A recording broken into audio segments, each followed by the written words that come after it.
Hi, my name is Sheila Tiru and I am here to talk about NanoCell Ultima Stem Plus.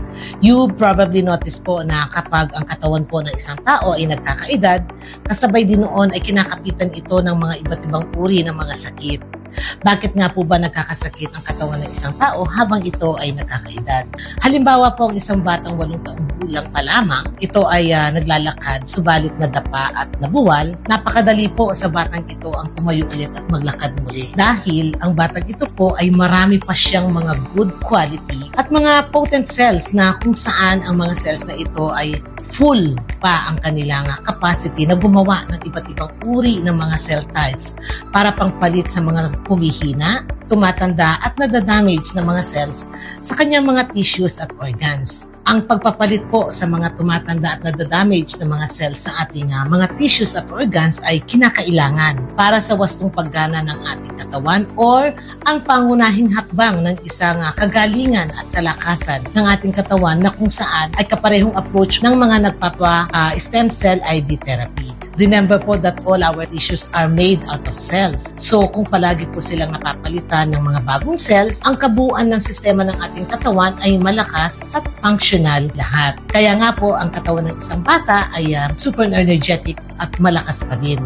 But as we age, this scenario po is very different. There will be a little difficulty in getting up again kung tayo man ang mabuwal. And this mostly depends on how old and weak or strong we are.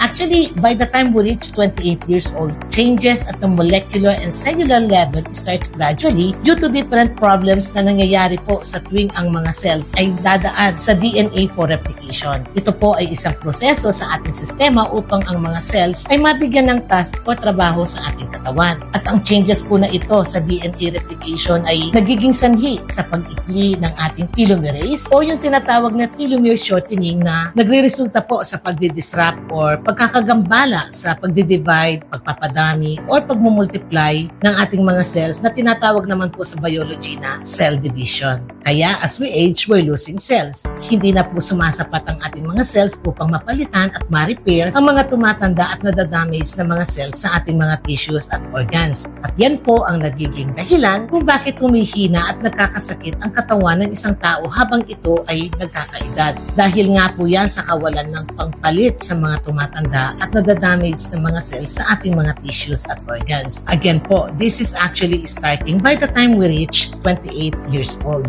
Kaya kung napagmamasdan po natin yung mga activities natin noong tayo ay mga bata pa, ay hindi na natin kayang gawin habang tayo ay nagkakaedad na. At ang pagbabago pong ito sa ating sistema ay lalo pang bumibilis sa panahon natin ngayon because of our modern lifestyle na kung saan mas madaling tumanda ang kasangkapan ng ating katawan kesa sa pagtanda ng ating edad na nagiging dahilan ng kakulangan ng ating mga cells na kilala po sa tawag na chronologically younger but biologically older. Ibig sabihin, bata pa pero matanda na ang kasangkapan sa ating katawan. In 2013, ang mga researchers ay tumukoy ng 9 na tanda or 9 hallmarks patungkol po sa pagtanda ng isang tao dahil nga po sa kakulangan na ng mga cells sa katawan ng isang tao. Ang pakahulugan po ng 9 hallmarks na ito sa proseso sa pagtanda sa katawan ng isang tao ay isang matinding pagkakasira or function o an acute deterioration of functions na humahantong po sa isang progresibong loss of physiological integrity, pati yung impaired function or kapansanan sa paggana ng katawan at sa kalaunan po ay physical death. At heto po ang 9 hallmarks of aging. Number 1 is the genome instability. Ito yung damage sa ating DNA. Number 2 is the telomere accretion or telomere shortening. 3 is the epigenetic alteration. Ito naman po ay yung hindi tamang pagkakakode ng mga cells. And then number 4 is the loss of proteostasis kung saan hindi na po balanse ang integridad ng mga functional protein na nagagawa ng ating genes sa RNA. Number 5, yun naman po deregulated nutrient sensing. Ito ang kapansanan or impaired activities na nauugnay po sa paggawa ng energy sa ating katawan. And then number 6 is the mitochondrial dysfunction na nagiging resulta at epekto na sa ating mga cell membrane integrity. At number 7 ay yung stem cell exhaustion. Ibig sabihin, exhausted na po ang mga stem cell dahil sila ay tumatanda din at wala na pong pumapalit sa kanila. Kasi nga po ay nagkaroon na ng pagbabago sa pagpoproseso sa ating mga cells. And then number 8 is the cellular senescence na kung saan ang mga cells po ay hindi na napapalitan at dahil may sira sila na lang ang nagahawaan. And then number 9 is the altered intercellular communication. Napaka-importante po na ang ating mga cells ay mayroon silang communication. Subalit, dahil nga po sila ay matatanda na at may mga damage na kaya iba-iba na ang kanilang mga lingwaheng ginagamit at sila rin ay hindi na rin po nagkakaintindihan. Ang mga sakit po na nakapaloob sa mga 9 hallmarks aging na ito ay ang mga accelerated biological aging, increased risk of cancer or mismong cancer, delayed healing of tissues, increased inflammation levels, neurodegenerative diseases, cognitive decline, reduced immune functionality, autoimmune diseases, infectious diseases, mga heart-related diseases, respiratory disorder, pati po yung sarcopenia o yung mga age-related loss in skeletal muscles, strength, bone mass o bone loss. Kasama din po dyan yung osteoporosis at mga muscle diseases.